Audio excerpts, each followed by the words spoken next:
Hi viewers, சூப்பரான update friends. ஒரு பக்கம் பார்த்தீங்கன்னா கோமதியை பற்றி அவர் கண்டுக்கவே இல்லை. கோமதி ஒரு வழியாக மேலே ஏறி கீழே விழுந்துட்டாங்க. அதாவது ஏதோ எடுக்கிறேன்னு சொல்லி எடுத்து கீழே விழுந்துட்டாங்க. ஆனால் அதை பார்த்து கூட பாண்டியன் எப்பயும் போல் பிடிவாதமாக இருந்தது. இவ எமோஷனல், ஐயோ இவளை பற்றி தெரியாதா, இவ வேணும்னே இப்படி பண்ணுவா, வேணும்னே உலக மகா நடிப்பு நடிப்பா அப்படின்னு சொல்லிட்டு ரொம்பவே பேசிடுவார்.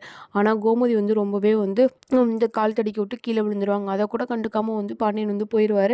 போனதுக்கப்புறம் பார்த்தீங்கன்னா அங்கே போய் பார்த்தீங்கன்னா ரொம்பவே ஃபீல் பண்ணிகிட்டே இருப்பார். ஏன்னா பார்த்தீங்கன்னா இவங்கிட்ட எல்லா உண்மையும் கேட்பாங்க.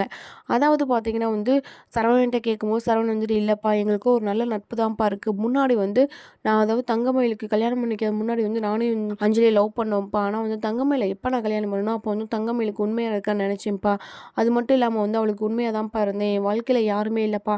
ஏன்னா நானும் அஞ்சலி ஒரு நல்ல நட்பாக இருக்கோம்ப்பா அப்படின்னு சொல்லிடுறாங்க. இன்னும் பாண்டியன் என்ன முடிவு எடுப்பாங்க. அது மட்டும் இல்லாமல் பார்த்தீங்கன்னா இன்னும் கோமதியை ஹாஸ்பிட்டல் தூக்கிட்டு போகிறாங்க. தூக்கிட்டு போய் பார்த்தா அங்கே போய் பார்த்தா எல்லா அண்ணன் தம்பி எல்லாம் வந்துடுறாங்க.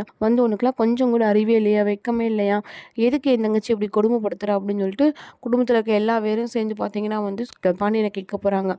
ஆனால் பாண்டியன் அப்படியே எப்பயும் போல் அமைதியாகவே இருக்க போகிறாரு. இன்னும் செந்தில் ரொம்பவே விழுந்து வெளுத்து வருங்க. ஏம்மா நீ இங்கே இருக்காதுமா, என் கூட வந்துருமா அப்படின்னு சொல்லிட்டு செந்தில் கேட்க போகிறாரு. இனி வரக்கூடிய போய் சொல்லலாம் எப்படி இருக்குன்னு சொல்லிட்டு பொறுத்திருந்து பார்க்கலாம் ஃப்ரெண்ட்ஸ். இந்த மாதிரி அப்டேட் உங்களுக்கு பிடிச்சிருந்தா மறக்காமல் லைக் பண்ணி நம்ம சேனலை பாருங்கள்.